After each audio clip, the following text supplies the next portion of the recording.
हर खबर पर होगी आपकी पकड़। डाउनलोड कीजिए एबीपी लाइव ऐप।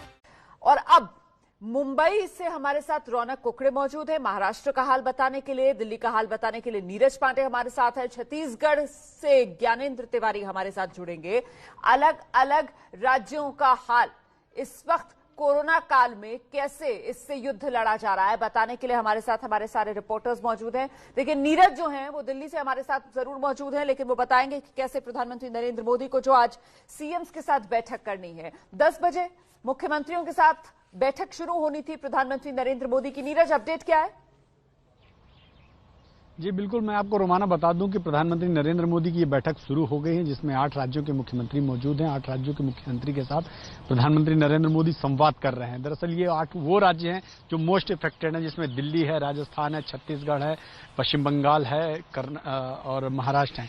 ये जो 8 राज्य हैं, इन 8 राज्यों के मुख्यमंत्रियों के साथ पहले वार्ता करेंगे, कैसे कोरोना पे कंट्रोल किया जाए उस पर रणनीति तैयार करेंगे। क्योंकि आपने देखा हो कि पिछले 24 घंटे में अगर बात करें तो 37,000 करीब 38,000 मामले पूरे देश भर में सामने आए, जबकि 480 लोगों की मौत हो चुकी है कोरोना की वजह से। तो ये एक बहुत गंभीर विषय है, जिसको लेकर प्रधानमंत्री नरेंद्र मोदी आज मुख्यमंत्रियों के साथ संवाद कर रहे हैं। फिलहाल 8 मुख्यमंत्रियों के साथ उनकी बैठक शुरू हो गई। जो दूसरे चरण की जो बैठक है वो 12 बजे शुरू होगी, जिसमें देश के सभी राज्यों के मुख्यमंत्री, केंद्र शासित प्रदेशों के एडमिनिस्ट्रेटर और अन्य लोग मौजूद रहेंगे। इस दौरान जो चीफ स्वास्थ्य मंत्री और गृह मंत्री वो भी प्रधानमंत्री के साथ बैठक में इस पर विचार किया जा सकता है। स्थानीय स्तर पर लॉकडाउन की बात, क्या इस पर विचार किया जा सकता है? दिल्ली के मुख्यमंत्री को हमने देखा था पिछले दिनों, उन्होंने कैसे बाकायदा मीडिया के सामने आकर ये कहा था कि ऑथराइज करना चाहिए सीएम्स को कि वो अपने लेवल पर फैसले ले सके। इस दिशा में क्या कोई कदम उठाया जा सकता है? देखिए रोमाना, लॉकडाउन लगाए जाने को लेकर अभी ऐसी कोई जानकारी नहीं है, ना ही ऐसा कोई विचार है, ना ही ऐसा कोई प्रपोजल है। गृह मंत्रालय ने भी इसको क्लियर कर दिया था और दिल्ली सरकार ने भी इसको क्लियर कर दिया कि लॉकडाउन का कोई फिलहाल विचार नहीं है। लेकिन हाँ, क्या प्रिकॉशंस लिए जाएं, सोशल डिस्टेंसिंग हो गया, जो ऑलरेडी आपने एसओपी तैयार कर रखी, उस एसओपी का कैसे अनुपालन किया जाए, उसको मजबूती से लागू किया जाए ताकि इसको कहीं ना कहीं कंट्रोल किया जाए। देखिए, जान है जहान है, पहले ही प्रधानमंत्री बोल चुके हैं कि जीवन को भी चलाना है। अब धीरे धीरे कोरोना काल के बाद एक लंबे अंतराल के बाद जीवन पटरी पर लौट रही है। ऐसे में फिर से लॉकडाउन लगा देना, मुझे लगता है कि भारत सरकार इससे थोड़ा बचना चाहेगी। फिलहाल जो सरकार का मेन प्लान ये है कि किसी भी तरह से हॉस्पिटल्स में अच्छी व्यवस्था उपलब्ध कराई जाए, ताकि और एसओपी जो लागू है उस एसओपी का अनुपालन करा जाए। वैक्सीन को लेकर भी लगातार चर्चा चल रही है और ये भी कहा जा रहा है कि वैसे इसकी आधिकारिक पुष्टि अभी फिलहाल रोमाना नहीं हो सकी है, लेकिन प्रधानमंत्री नरेंद्र मोदी वैक्सीन को लेकर मुख्यमंत्रियों के साथ चर्चा कर सकते हैं। ऐसी भी चर्चा है कि चूंकि मुख्यमंत्रियों के साथ वो इसलिए बात करना चाहते हैं क्योंकि फाइनली जो वैक्सीन का डिस्ट्रीब्यूशन और वैक्सीन का यूज है वो राज्यों में होना है और राज्य सरकार को इसको इंप्लीमेंट करना है। इसलिए राज्यों के मुख्यमंत्रियों के साथ जब आज वार्ता करेंगे प्रधानमंत्री, तो वैक्सीन पर भी चर्चा कर सकते हैं। लेकिन ये बैठक में पता लौटूंगी नीरज पांडे आपके पास, और इस बीच हम सीधे अब आपको मुंबई लेकर चलते हैं। रौनक कुकड़े इस वक्त हमारे साथ मौजूद हैं और जरा जानते हैं रौनक कुकड़े से कि आज प्रधानमंत्री के साथ जब मुलाकात उद्धव ठाकरे अभी कर रहे हैं, क्योंकि बैठक शुरू हो चुकी है, तो ऐसे में महाराष्ट्र को लेकर किस तरीके की बात रखेंगे वो पीएम के सामने? जी देखिए रोमाना, जो हमें मुख्यमंत्री कार्यालय से जानकारी मिली है उसके मुताबिक पोस्ट दिवाली जिस तरह से देश के अलग अलग हिस्सों में कोविड जो है वो बढ़ता जा रहा है, उसे लेकर महाराष्ट्र की क्या तैयारी है और अब तक महाराष्ट्र ने किस तरह के कदम उठाए हैं, इसकी जानकारी जो है वो मुख्यमंत्री प्रधानमंत्री नरेंद्र मोदी के सामने शेयर करने वाले हैं। आपको बता दें कि कल ही महाराष्ट्र सरकार ने गाइडलाइंस जारी की है। मुख्य तौर पर दिल्ली, एनसीआर, राजस्थान, गुजरात और गोवा जैसे राज्यों से अगर कोई महाराष्ट्र में एंटर करता है तो उसे कोरोना नेगेटिव रिपोर्ट जो है वो लाना अनिवार्य होगा, फिर चाहे वो हवाई यातायात से आ रहा हो या फिर सड़क के रास्ते महाराष्ट्र में एंटर कर रहा हो या फिर रेल के जरिए। तो कुल मिलाकर अभी तक किस तरह के कदम महाराष्ट्र सरकार ने उठाए हैं, आपको बता दें कि शुक्रवार से ही महाराष्ट्र सरकार जो है अलर्ट पर आ गई थी। जिस तरह से दिल्ली में आंकड़े लगातार बढ़ रहे थे, मुख्य सचिव संजय कुमार ने हमें एबीपी न्यूज को ये जानकारी दी थी कि सरकार इस बारे में भी विचार कर रही है कि अगर जरूरत पड़ी तो यातायात पर कुछ समय के लिए रोक लगाया जा सकता है। कि हालांकि सरकार ने फिलहाल ऐसा निर्णय लिया नहीं है। बीच का रास्ता सरकार ने निकाला है कि जो भी लोग महाराष्ट्र में आ रहे हैं उनको अपना कोरोना नेगेटिव रिपोर्ट जो आरटीपीसीआर का वो लाना जरूरी होगा। तो कुल मिलाकर अभी किस तरह की रणनीति महाराष्ट्र सरकार अपना रही है ये प्रधानमंत्री को बताने की कोशिश मुख्यमंत्री उद्धव ठाकरे की रहेगी। और साथ ही अगर प्रधानमंत्री की तरफ से दूसरे राज्यों के सुनने के बाद अगर कोई सजेशन आते हैं तो उसे भी किस तरह से महाराष्ट्र में इंप्लीमेंट किया जा सकता है, इस पर भी चर्चा जो है होना अपेक्षित है। इस तरह की बात जो है मैं लौटूंगी आपके पास। मुझे ब्रेक के लिए यहाँ पर रुकना है रौनक, मुझे ब्रेक के लिए यहाँ पर रुकना है, उसके बाद ज्ञानेंद्र का रुख भी करूंगी। देखिए अब दिक्कत यह है कि कोरोना काल है, ये कोरोना पर लगाम भी लगाना है, लॉकडाउन भी नहीं लगाना है, बीच का रास्ता निकालना है, संतुलन बनाकर चलना है, जान भी जहान भी। और ऐसे में मंथन हो रहा है। प्रधानमंत्री नरेंद्र मोदी 8 राज्यों के मुख्यमंत्रियों के साथ इस वक्त बैठक कर रहे हैं और उसके बाद 12 बजे दोपहर बाकी राज्यों के सीएम के साथ भी वो मंथन करेंगे, क्योंकि कोरोना काल में जीवन बचाना ही सरकार की प्राथमिकता। देश में कोरोना की दूसरी बड़ी लहर और इसी लहर पर लगाम कैसे लगे, प्रधानमंत्री नरेंद्र मोदी आज अलग अलग राज्यों के मुख्यमंत्रियों के साथ बैठक कर रहे हैं। फिलहाल छत्तीसगढ़ में कोरोना का हाल कैसा है बताने के लिए सीधे ज्ञानेंद्र तिवारी का रुख करते हैं। ज्ञानेंद्र, छत्तीसगढ़ का हाल बताइए। रोमाना, देखिए, जब कोरोना का पहला चरण था उस समय छत्तीसगढ़ के मुख्यमंत्री ने 30,000 रुपए की मांग की थी केंद्र सरकार से, जिसमें से अब तक वो कह रहे हैं कि पैसा नहीं मिला।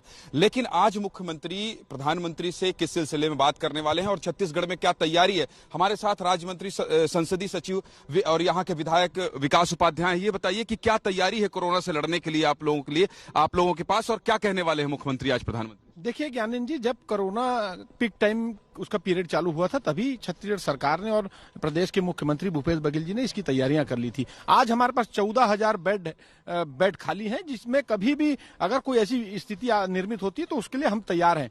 और जब पूरे देश में कोरोना पीक आवर में था तब रोकथाम के लिए क्या उपाय करना चाहिए उसको सरकार ने भी किया। और क्या केंद्र सरकार ने आपकी मदद करी? जैसे प्रधानमंत्री जी से आज बैठक हो रही है तो केंद्र सरकार से आप लोग संतुष्ट हैं? जो तो कोरोना लहर पर कैसे लगे लगाम, एक्शन में है पीएम, सीएम के साथ कर रहे हैं मंथन। देश में कोरोना मरीजों की संख्या 91 लाख के पार हो चुकी है।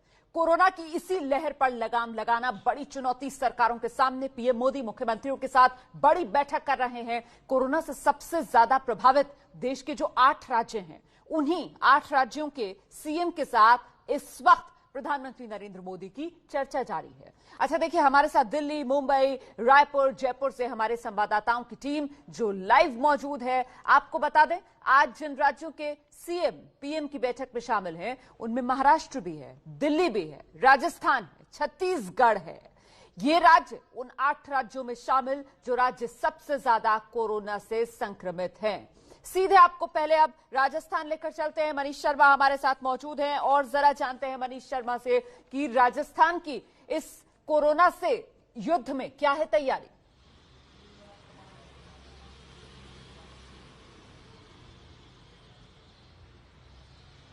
जी रोमाना, अगर राजस्थान की तैयारियों की बात की जाए तो प्रधानमंत्री के साथ होने वाली जो इस वक्त बैठक है उससे पहले भी मुख्यमंत्री अशोक गहलोत ने बैठक ली है। सबसे बड़ी चिंता की बात यह है कि राजस्थान में पिछले 3 दिनों में मरीजों की संख्या लगातार बढ़ रही है। हर दिन 3,000 से ज्यादा कोरोना संक्रमण के मामले सामने आ रहे हैं और इसी के चलते राजस्थान के 8 बड़े शहरों में नाइट कर्फ्यू लागू किया गया है। इसके अलावा राजस्थान का सबसे अहम उद्योग पर्यटन, उस पर भी इसका सीधा असर पड़ा है। नाइट टूरिज्म को बंद कर दिया गया है और साथ ही साथ ये कोशिश की जा रही है कि 25 नवंबर को जो एक बहुत बड़ा सावा है, शादियां हैं। जयपुर की बात करूं तो 4,000 से ज्यादा शादियां यहां होनी है। प्रशासन ने स्पेशल टीमें बनाई हैं ये देखने के लिए कि कहीं इन शादी और समारोह में 100 से ज्यादा लोग तो नहीं आ रहे। ये तय किया गया है कि अगर ऐसा होता है, नियमों का उल्लंघन किया जाता है तो मामले दर्ज किए जाएंगे, पेनल्टी लगाई जाएगी और आयोजकों के खिलाफ मुकदमे दर्ज किए जाएंगे। सकते हैं क्या राजस्थान के मुख्यमंत्री अशोक गहलोत? जी फिलहाल ऐसा नहीं लगता, क्योंकि राजस्थान में हालात लगातार बिगड़ते जा रहे हैं और ऐसे में किसी भी प्रकार की छूट या रिलैक्सेशन मुख्यमंत्री अशोक गहलोत की प्राथमिकता नहीं होगी, बल्कि जरूरत पड़ने पर लॉकडाउन जैसी स्थिति को भी मुख्यमंत्री की तरफ से इस बैठक में रखा जा सकता है। बिल्कुल, मैं वही कह रही हूँ कि नियमों में बदलाव की, छूट की बात यहां पर नहीं है, क्योंकि यहां पर कोरोना की दूसरी लहर चल रही है। ऐसे में क्या मुख्यमंत्री ये मांग कर सकते हैं प्रधानमंत्री से कि साहब हमें और इजाजत दी जाए अपने हिसाब से फैसले लेने की? छत्तीसगढ़ की कोई ऐसी तैयारी ज्ञानेंद्र? जी देखिए, पहले से ही मांग कर रहे थे छत्तीसगढ़ के मुख्यमंत्री, और उन्होंने मांग की थी, उसके बाद थोड़ी ढील भी मिली थी कि छत्तीसगढ़ को अपने स्तर पर हर चीज करने की अनुमति दी जाए, चाहे वो जिले में लॉकडाउन लगाने का मामला हो, चाहे तो फिर वो कोरोना के नियंत्रण की बात हो, रोकथाम की बात हो, अस्पताल की बात हो। तो निश्चित तौर पर मुख्यमंत्री तो ये चाहते हैं कि नियंत्रण उन्हें दे दिया जाए। तो छूट की बात जो आप कह रही हैं, ये तो हर मुख्यमंत्री चाहेगा ही, लेकिन जिस तरह से पिछले 40 दिन में परसों का दिन वो पहला था जब 300 से ज्यादा मरीज आए हैं, लगभग 2700 लोगों की मौत हो चुकी है। तो भले ही कांग्रेस के लोग या विधायक कुछ भी कहें कि छत्तीसगढ़ सरकार आत्मनिर्भर हो गई है, लेकिन जो आंकड़े, जैसा कि आप कह रही थी रोमाना, जो आंकड़े बता रहे हैं, तो वो बिल्कुल नहीं छिप रहे हैं और छत्तीसगढ़ में एहतियात बढ़ता जा रहा है। इससे इंकार नहीं किया जा सकता। महिलाओं को चौक चौराहों में खड़ा कर दिया जा रहा है और महिलाएं गाड़ी रोक रही हैं। महिलाओं की ड्यूटी लगाई गई है, अलग से वॉलंटियर बुलाए गए हैं जो गाड़ी रोककर अलग से चालान कर रही हैं अगर कोई मास्क नहीं पहना है। तो एहतियात तो बढ़ता जा रहा है, लेकिन जो दूसरा चरण है, जैसे ठंड बढ़ रही है, दिल्ली में जिस तरह से कोहराम मचा हुआ है, तो ऐसा कुछ छत्तीसगढ़ में ना हो, इसकी तैयारी राज्य सरकार कर रही है। लेकिन मुख्यमंत्री आज चूंकि प्रधानमंत्री के साथ बैठक में शामिल है, तो निश्चित तौर पर अपनी मांग को रखेंगे। तो कोरोना की लहर पर लगाम कैसे लगे? प्रधानमंत्री का सीएम्स के साथ मंथन जो शुरू हो चुका है, और 8 सबसे ज्यादा प्रभावित राज्य इस वक्त जो कोरोना से हैं, उसमें हिमाचल प्रदेश भी है। जगविंदर पटियाल मेरे सहयोगी जुड़ रहे हैं हमारे साथ। जरा जानते हैं जगविंदर पटियाल से कि हिमाचल की तरफ से इस बैठक में क्या कुछ रखा जा सकता है पीएम के सामने?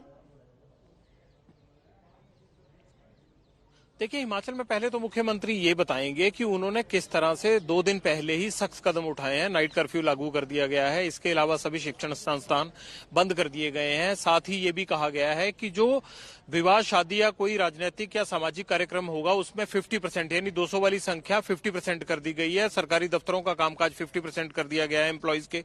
साथ ही ये सब चीजें बताई जाएंगी, लेकिन साथ ही ये भी उम्मीद की जा रही है कि जिस तरह से हिमाचल में 1000 तक केस डेली आ रहे हैं, 800 से 1000 के बीच में, तो उसको देखते हुए जो वैक्सीन को लेकर खबर आ रही है, रोमाना, मुझे लगता है कि ये गुजारिश जरूर की जाएगी कि अगर वैक्सीन जल्दी आता है तो उसमें हिमाचल को प्रायोरिटी पर रखा जाए। और क्योंकि हिमाचल में बाहर के लोगों का बहुत ज्यादा फ्लो रहता है, स्नोफॉल का सीजन है, नए साल का मौसम आने वाला है, तो उसमें लोग बहुत सारे दूसरे राज्यों से आते हैं। ऐसे में राज्य सरकार और ज्यादा रिस्ट्रिक्शन ना लगाए, इसके लिए वैक्सीन के तहत उस राज्य को रखा जाए ताकि जो फर्स्ट लॉट आते हैं वो सबसे पहले हिमाचल को भी दिए जाएं। इस तरह की बातचीत जो है, आग्रह है, मुख्यमंत्री जयराम ठाकुर प्राइम मिनिस्टर से कर सकते हैं।